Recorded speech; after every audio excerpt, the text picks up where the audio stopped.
Assalamu alaikum warahmatullahi wabarakatuh. Dear students, today we are going to discuss about relative clauses or adjective clauses.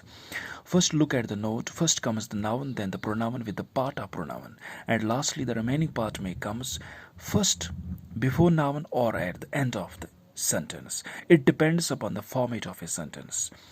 तो relative class को समझने से पहले इस note को समझना ज़रूरी है कि सबसे पहले आता है नाउन, उसके बाद आता है प्रोनाउन, उसके बाद प्रोनाउन का जो पार्ट होता है वो आता है, और लास्टली पर जो रिमेनिंग पार्ट होता है वो नाउन से पहले भी आ सकता है और या सेंटेंस के एंड पर भी आ सकता है. It depends upon the format of a sentence.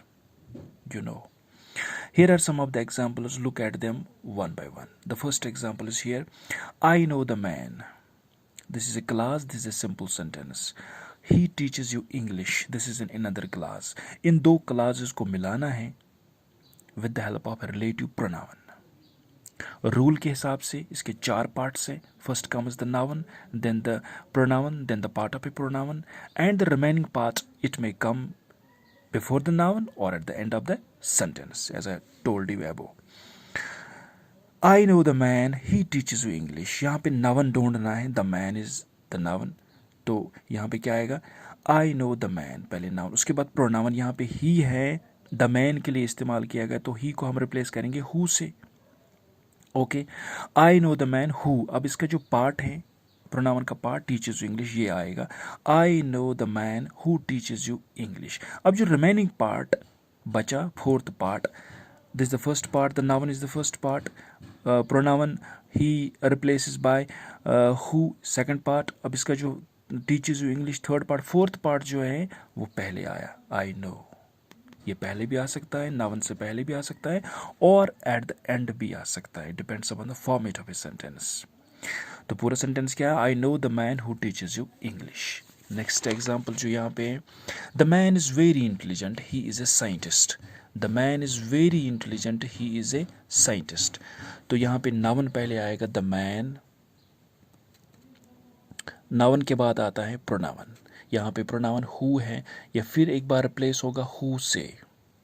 It will replace by who.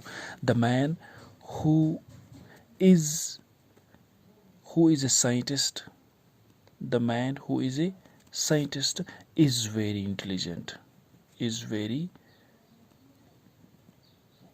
intelligent. This is the remaining part. So this relative clause has four parts, I can say. The noun part, उसके बाद pronoun, उसके बाद pronoun का जो part है, उसके बाद last part, remaining part.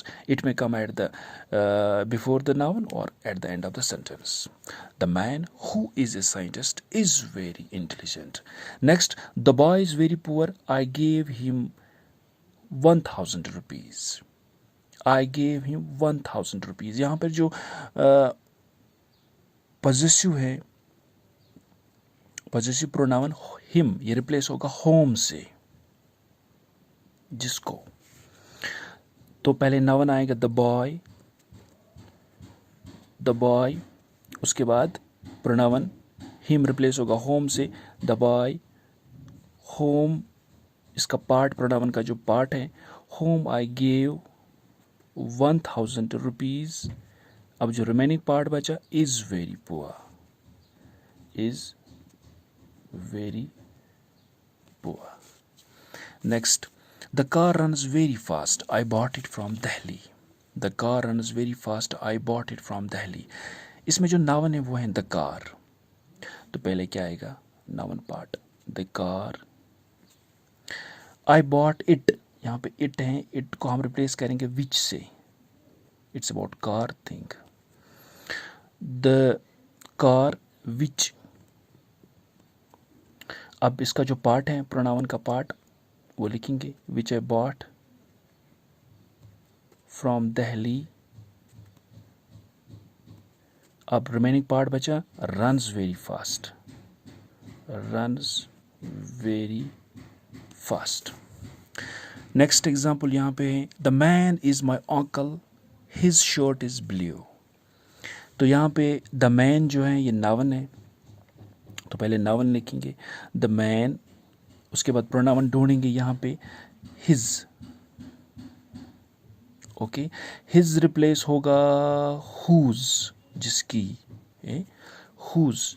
तो पहले नेक्स्ट लिखेंगे प्रोनाउन हुज, प्रोनाउन का जो पार्ट है वो लिखेंगे whose shirt is black, the man whose shirt is black. अब जो रिमेनिंग पार्ट है इज माई अंकल वो लिखेंगे इज माई अंकल। तो नोट के हिसाब से आपने समझा होगा कि पहले नाउन आता है, उसके बाद प्रोनाउन, उसके बाद प्रोनाउन का पार्ट, और फिर लास्टली जो पार्ट बच गया वो एंड, एट द एंड भी आ सकता है, इनिशियली भी आ सकता है, बिफोर द नाउन। अब जो नेक्स्ट एग्जाम्पल्स हैं वो आप देख लीजिएगा। I went to Mumbai, I celebrated my birthday. यहाँ पे नाउन ढूंढेंगे मुंबई, तो पहले आएगा noun I went to Mumbai, okay. There यहाँ पे आई सेलिब्रेट माई बर्थडे दियर, तो दियर जो है प्लेस डिनोट करता है, तो यहाँ ये रिप्लेस होगा वायर से, ओके। तो आई वेंट टू मुंबई, पहले नाउन आया मुंबई, ओके। उसके बाद प्रोनाउन आएगा, there will change into replace by where, तो वायर आएगा। I went to Mumbai where, अब इसका पार्ट जो है I celebrate my birthday, where I celebrated my birthday. अब ये जो है आई वेंट टू, ये पहले आया before noun, okay. It was Eid I bought a car then, it was Eid I bought a car then, तो यहाँ पे ईद की बात है, तो पहले आएगा it was Eid, then replace होगा व्हेन से, क्योंकि टाइम दिखाता है। It was Eid when I bought a car, okay. Next, the reason is very clear, I got first position in the examination, तो यहाँ पे रीजन दिखाता है वाई, ओके। तो पहले आएगा noun, the reason, okay,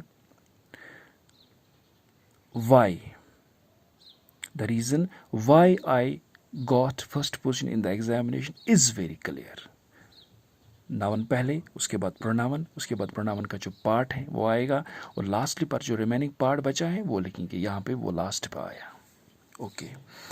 next, this is the procedure you can solve the problem, this is the procedure you can solve the problem, this is the procedure, यहाँ पे प्रोसीजर जो है ये नाउन है, this is the procedure, उसके बाद pronoun ढूंढेंगे, you can solve the problem, तो यहाँ पे हाउ लगेगा, प्रोसीजर दिखाता है तो रिप्लेस करेंगे हम हाउ से।